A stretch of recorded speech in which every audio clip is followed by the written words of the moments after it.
Hey guys, thank you for checking out this video. I wanted to talk today about what we've been up to over the last month. I know our video content has slowed down immensely. And I also wanted to talk about a couple DC20 topics because what would be one of my videos without bringing up DC20, right? So the thing that has really kept us busy over the last month and why I haven't been able to get out a video, especially going over the DC20 topics that I plan to later in this video, is that October was really busy getting ready for our holiday season. So, in case you guys didn't know, we own a business called Top Notch Ornaments and Top Notch Ceramic Trees. And for the month of November and December, we are at a local mall selling personalized ornaments as well as our ceramic Christmas trees, which is the other half of our business that we do the rest of the year making ceramic Christmas trees. So we had lots of ornament inventory to count and then an order to place, and then all of the new ornaments coming into inventory and sort out into bins so that we could more easily display them once we had our mall kiosk set up. So that's really what's taken our focus away from the steady flow of videos that we were able to put out earlier in the year. As we are entering our retail portion of the year, uh, the videos will probably slow through the rest of the year, at least through Christmas. I plan to try to put out some videos as I can because, like, early November and early December, I may not be needed for the retail end of the business. So hopefully, me or Allie can try to get a couple videos out.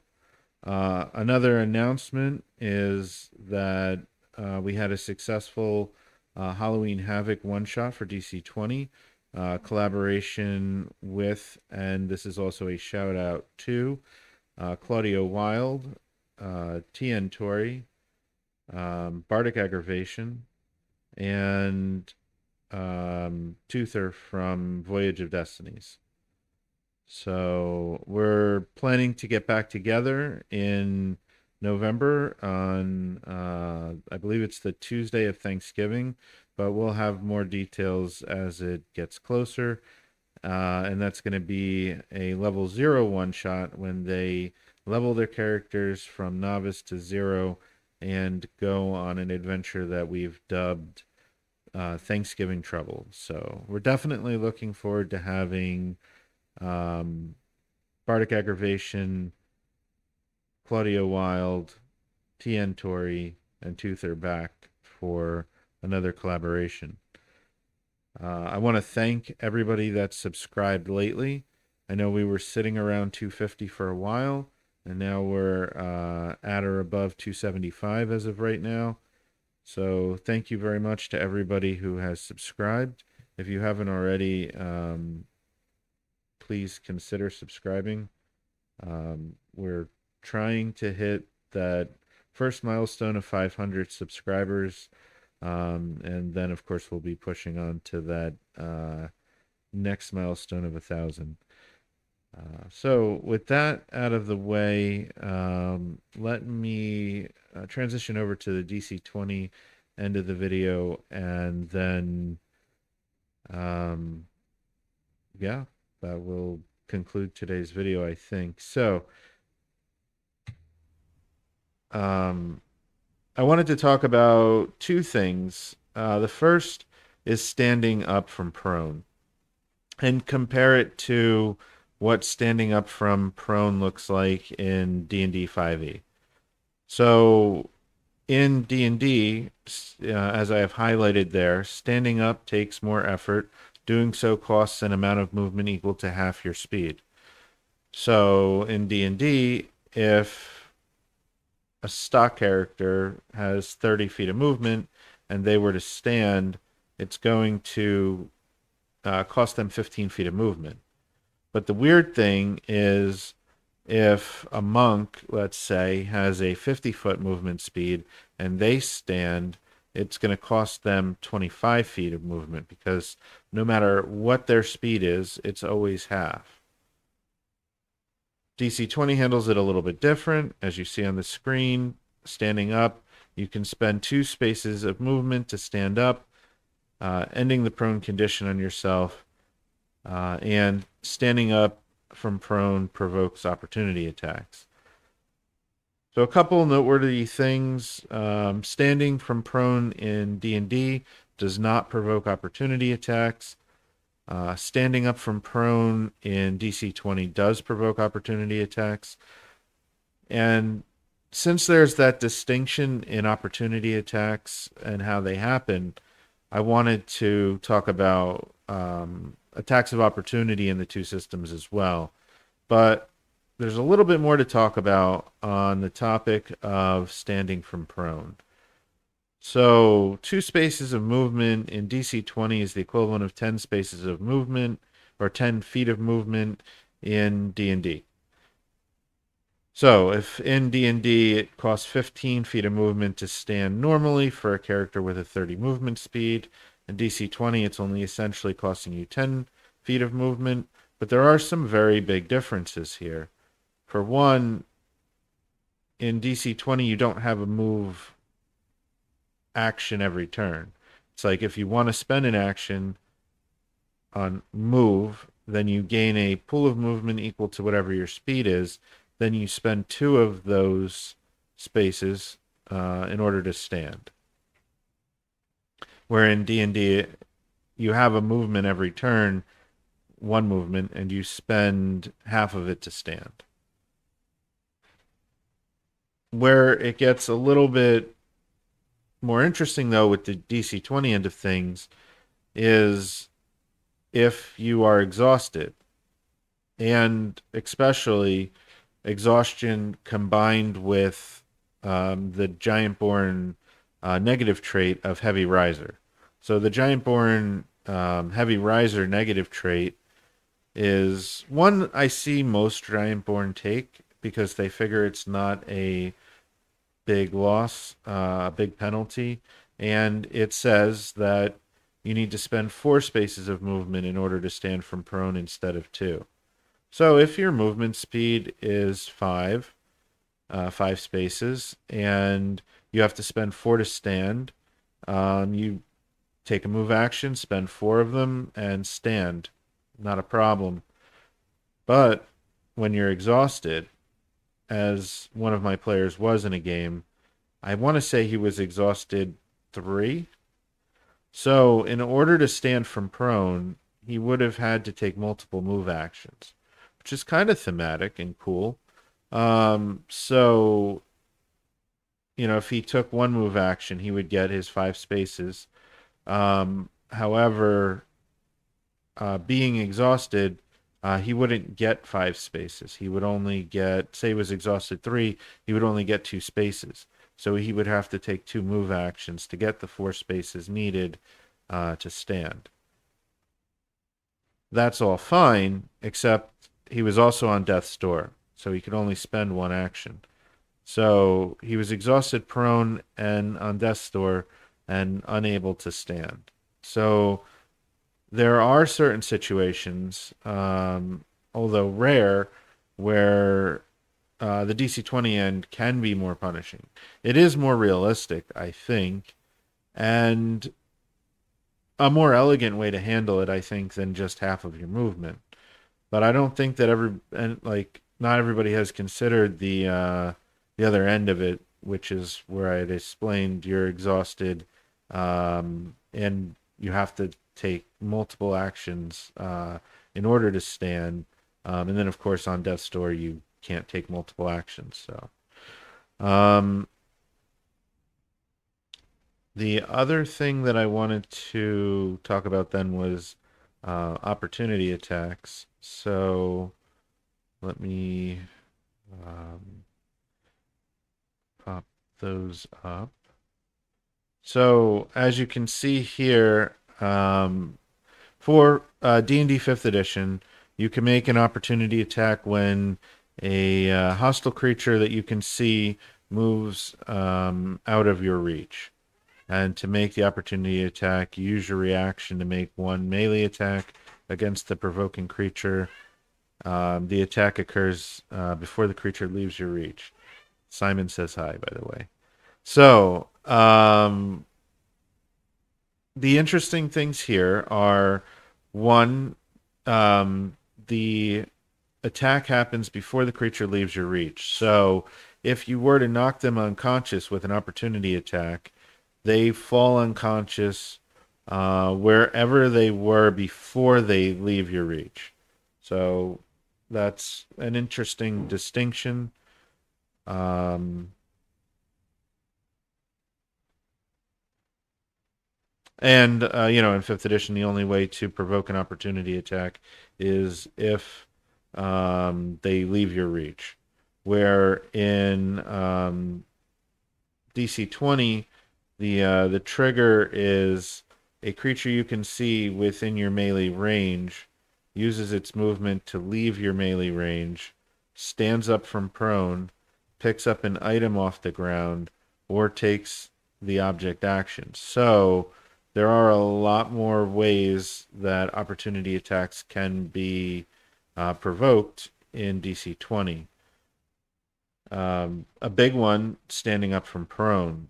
So one of the experiences that I had playing DC20 was being prone, and I've then witnessed, the cost to safely stand from prone is one action disengage, two action full disengage, third action move action to stand, and then since you full disengaged, you're immune to opportunity attacks, so the standing doesn't provoke.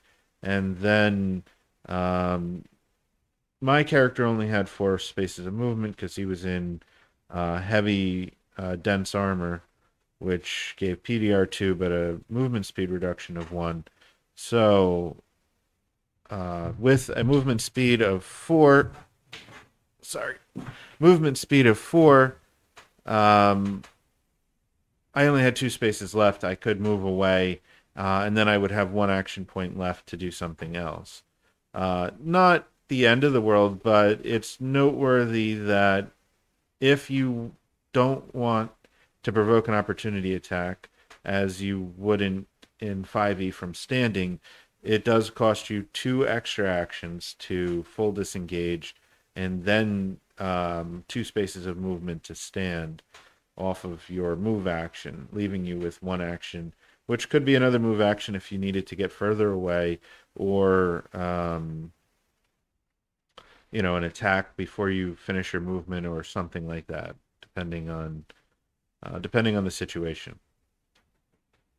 Another interesting thing with the opportunity attacks in DC20 is picking an object up off the ground, which again wouldn't provoke in 5e.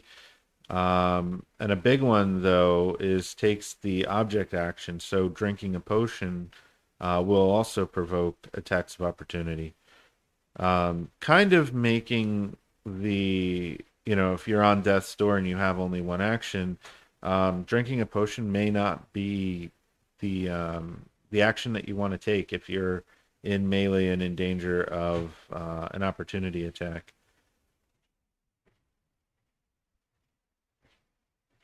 Um,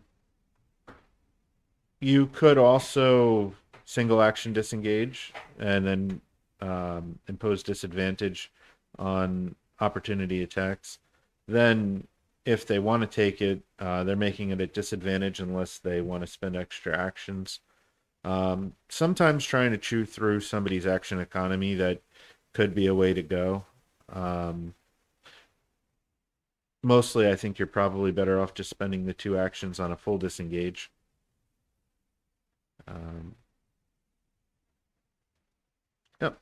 So There is another angle to this video. I am not prepared to go into full depth on it right now, and that is adding Pathfinder Second Edition to the mix.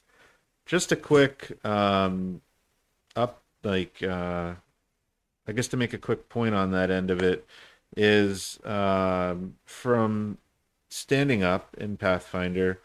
It is an entire action, and it does provoke attacks of opportunity.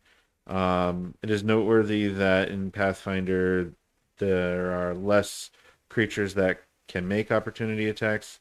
Probably about a third of the monsters is what I hear that actually have attack of opportunity.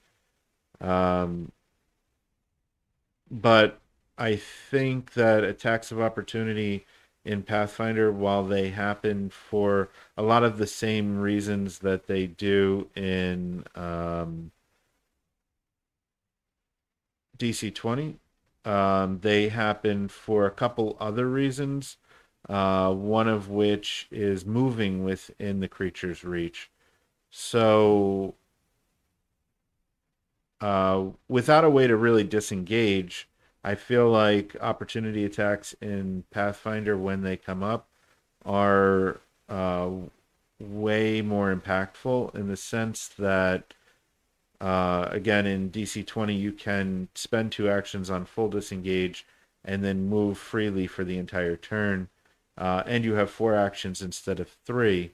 Now, in Pathfinder, you have three actions, but you have no way to disengage, like I was saying. So there is the step action where you move 5 feet, so one space, and you don't provoke opportunity attacks on that move. But say somebody has a reach weapon, you could spend an action to step one space away from them, spend another action to step one space away from them. So you've spent two of your three actions just stepping outside of their reach, only having one action left, which could be to move further. But of course, you never know, too, if they're going to have that attack of opportunity. Um, but that is definitely a noteworthy difference in Pathfinder versus D&D and DC20. So just to reiterate quick, um, you provoke opportunity attacks in Pathfinder Second Edition when you move within the creature's reach, and the only way to avoid it is with a 5 foot step, which is an entire action. Um, so yeah. Well, I thank you guys for checking out this video. I hope you found it at least somewhat interesting, entertaining, and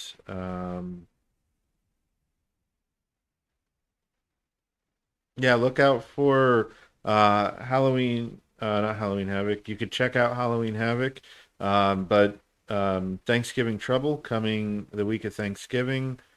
And we're also planning to do Christmas Chaos as a level one one shot with the same crew, leveling their level 0 characters to level 1. So, with that, I hope you have a great day and keep rolling with us.